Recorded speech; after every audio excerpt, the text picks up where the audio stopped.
அன்பார்ந்த நூல் நிலையம் வாசக பெருமக்களே வணக்கம். உழவுக்கும் தொழிலுக்கும் வந்தனை செய்வோம் என்றார் மகாகவி பாரதியார். இன்றைக்கு உழவை விட தொழிலுக்கு மதிப்பு அதிகமாக இருக்கிறது. விவசாயம் செய்வதற்கு ஆட்கள் கிடைக்கவில்லை என்கிற குற்றச்சாட்டு வலுவாக இருக்கிறது. தொழில்துறையில் கூட திறனுள்ள பணியாளர்கள் கிடைக்கவில்லை, ஆளுமையுள்ள பணியாளர்கள் கிடைக்கவில்லை என்று மிகப்பெரிய குறையாக இருக்கிறது. உழவு தொழிலை விட மற்ற தொழில்களுக்கு மதிப்பு கூடுதலாக இருக்கிறது என்பது உண்மை. கல்வியை விட தொழில் பிஸ்னஸ் அதிக ஒரு மதிப்புள்ளதாக இருக்கிறது. உதாரணமாக சிலர் படிக்கிறார்கள் உயர்கல்வி 35 வயது வரை படித்துக் கொண்டிருக்கிறார்கள். சிலர் வேலை தேடுகிறார்கள் 45-50 வயது வரை வேலை தேடிக்கொண்டே இருக்கிறார்கள். ஆனால் ஒரு 18 வயது 20 வயதில் ஒரு 10ஆம் வகுப்பு 12ஆம் வகுப்பு முடித்துவிட்டு தொழிலுக்கு வரக்கூடிய ஒரு பையன் 18 வயது 20 வயதில் தொழிலுக்கு வருகிறான் என்றால் பல பேர் ஒரு 35 வயது 32 வயதில் கார் வைத்திருக்கிற அளவுக்கு, லாரி வைத்திருக்கிற அளவுக்கு வளர்ந்து விடுகிறார்கள். அதுதான் தொழிலுடைய மகிமை. படிக்காத ஒரு தொழிலதிபருக்கு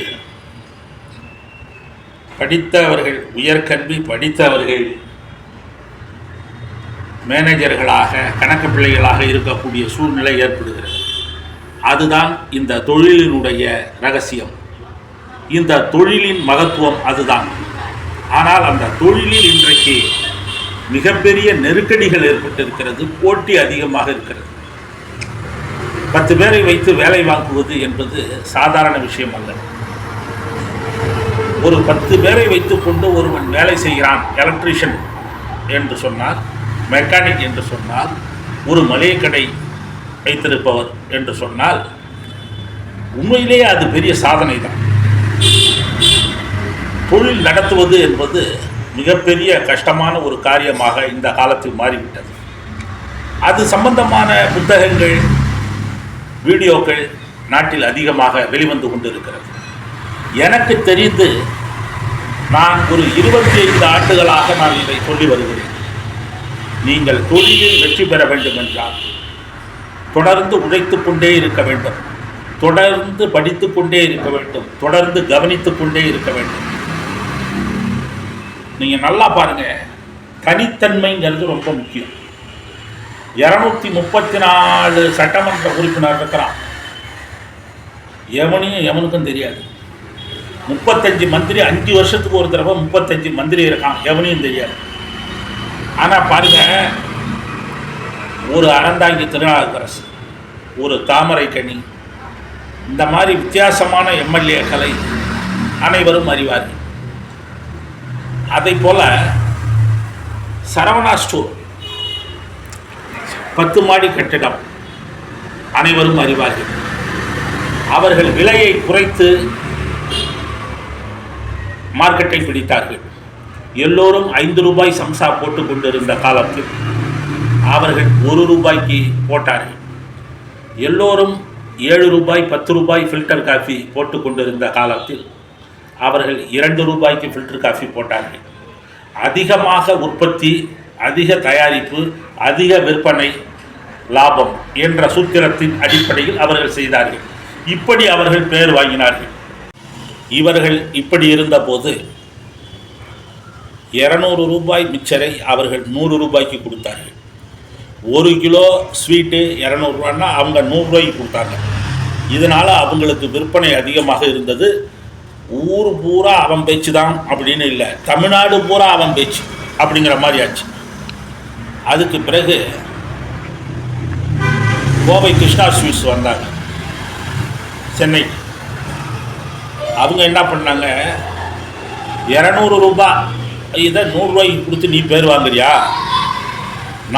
நான் எப்படி பேர் வாங்குறேன் பாரு அப்படின்னு சொல்லி 200 ரூபாய் ஸ்வீட்டு 400 ரூபாய். ஆனால் ஒன்று, நான் 7 தடவை சலிச்சு தான் கடல மாவை போட்டு மைசூர் பாக்கு தயார் பண்ணுவேன். 7 முறை சலிப்பேன். அதே போல் ஒரிஜினல் நெய் தான் போடுவேன். ஆனால் மற்றவங்களாம் 200ன்னா நான் 400 ரூபா அப்படின்னு சொன்னாங்க. இது ஒரு பிஸ்னஸ் டாக்டிக்ஸ்.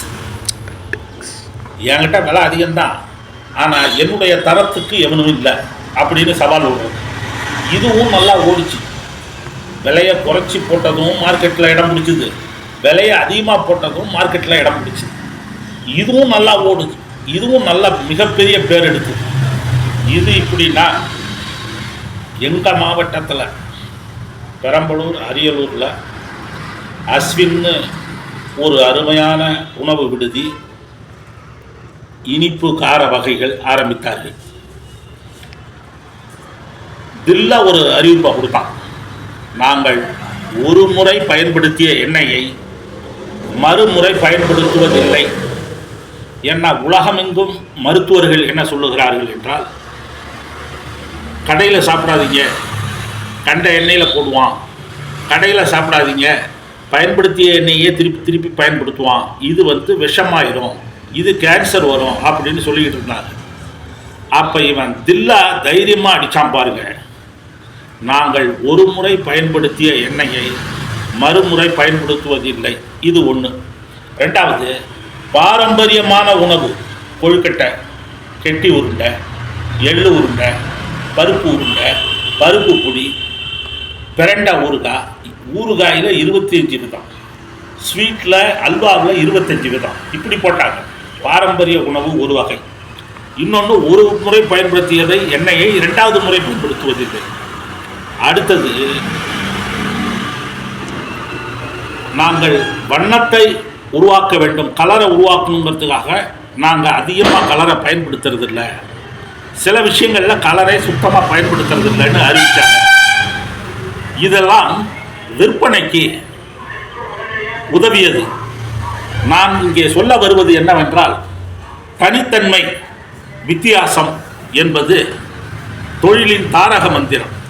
தனித்தன்மை என்பது தாரக மந்திரம், வித்தியாசம் என்பது வெற்றிக்கு, வியாபார வெற்றிக்கு அடிப்படை. இதை நன்றாக புரிந்து கொள்ள வேண்டும். யார் வித்தியாசமாக கொடுக்கிறார்களோ அவர்கள் வெற்றி பெறுவார்கள். பக்கம் பக்கமாக வசனம் பேசிக் கொண்டிருந்த காலத்தில் குறைவான வசனத்தை பயன்படுத்தி சண்டை காட்சிகளுக்கு முக்கியத்துவம் கொடுத்ததால் எம்ஜிஆர் வெற்றி பெற்றார், ரஜினிகாந்த் வெற்றி பெற்றார். அதை போல பாடல்களை குறைத்து படம் எடுத்த பொழுது அந்த படங்கள் வெற்றி பெற்றது. வரலாற்று படங்களை குறைத்து கொண்டு சமூக படங்களை எடுத்த பொழுது அது வெற்றி பெற்றது. நாயகன், முதல் மரியாதை போன்ற படங்களுக்கு பிறகு யதார்த்த கதைகள் வெற்றி பெற்றன. ஆகவே யார் வித்தியாசமாக கொடுக்கிறார்களோ, யார் தனித்தன்மையோடு கொடுக்கிறார்களோ அவர்கள் தொழிலில் வெற்றி பெறுவார்கள். இது வெற்றி, வியாபார வெற்றியின் பாடம் 1. முதல் பாடம் இதுதான். இன்னொன்று, தொடர்ந்து செயல்பட்டு கொண்டே இருக்க வேண்டும். எது வெற்றி? தோற்பது தோல்வி அல்ல, வெற்றி பெறுவது வெற்றி அல்ல. எது வெற்றி, எது உண்மையான வெற்றி என்றால், தொடர்ந்து வெற்றியோ தோல்வியோ லாபமோ நஷ்டமோ தொடர்ந்து செயல்பட்டு கொண்டே இருக்க வேண்டும். முதல் பாயிண்ட் தனித்தன்மை, வித்தியாசம்.